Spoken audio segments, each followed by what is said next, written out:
عياني. اعمل ايه يا اخواتي؟ اروح لمين بس؟ ده انا جايبه دكر البط مخصوص عشانه. انا بقول يا حماتي بلاش نجيب سيره العم اول ما يجي، احنا نسكت لحد ما نفطر، وبعد الفطار نروح انا وهو نستلم الواد من القسم. فطار ايه انت راخر يا عارف؟ هو حد هيجيله نفس ياكل وامير محبوس في القسم؟ ده اقتراح يا سميره، اقتراح. انت بتزعقي ليه؟ على مالك على الراجل يا بنتي، ده قلبه على ابوكي. مظبوط يا حماتي، انا قلبي على ذكر قصدي على عم حسنين، صايم ويا دوبك هيوصل على اذان المغرب، يقوم ما يفطرش ويروح على القسم طوالي. ويا عالم هيفطر امتى؟ وانتوا يا كبدي جعتم انتوا كمان، ما انتوا هنا من بدري.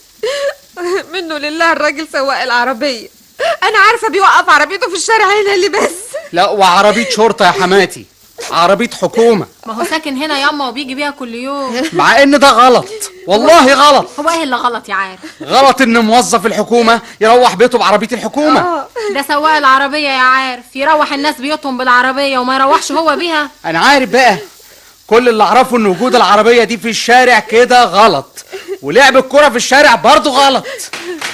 ماما بابا جه. ايه هو فين يا حسين؟ اهو طالع ورايا. اوعى تكون قلت له حاجه يا حسين. عم فتحي البقال هو اللي قال له يا ابله. يوه، وايه اللي وداه لفتح البقال بس؟ تلاقيه كان بيشتري سجاير، صايم وعشمان يفطر على ذكر البط وبعدين يدخن. اعمل ايه انا دلوقتي؟ اعمل ايه؟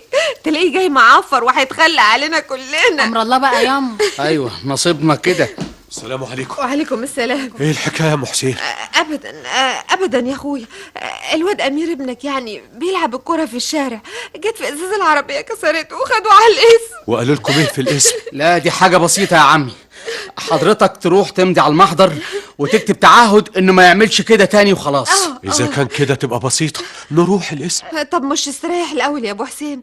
ده المغرب خلاص هيدن وانت صايم. هو بقى في الدنيا دي راحه يا ام حسين؟ عن اذنكم. استنى يابا، روح معايا عارف. لا انا اللي هروح معاك يا حسنين. تروحي فين ياما؟ ما اقدرش اقعد هنا يا بنتي واسيب الواد. استنى يا حسنين. اتحرك يا عارف وحصل ابويا على السلم. يعني نروح كلنا يا سميره ونسيب العيال لوحديهم؟ لا يا سميره، اوعوا تسيبوا العيال، فوري شويه ملوخيه واكليهم على ما نيجي. ما تقلقيش على العيال يا حماتي، انا هقعد انا وسميره ناكلهم وناخد بالنا منهم.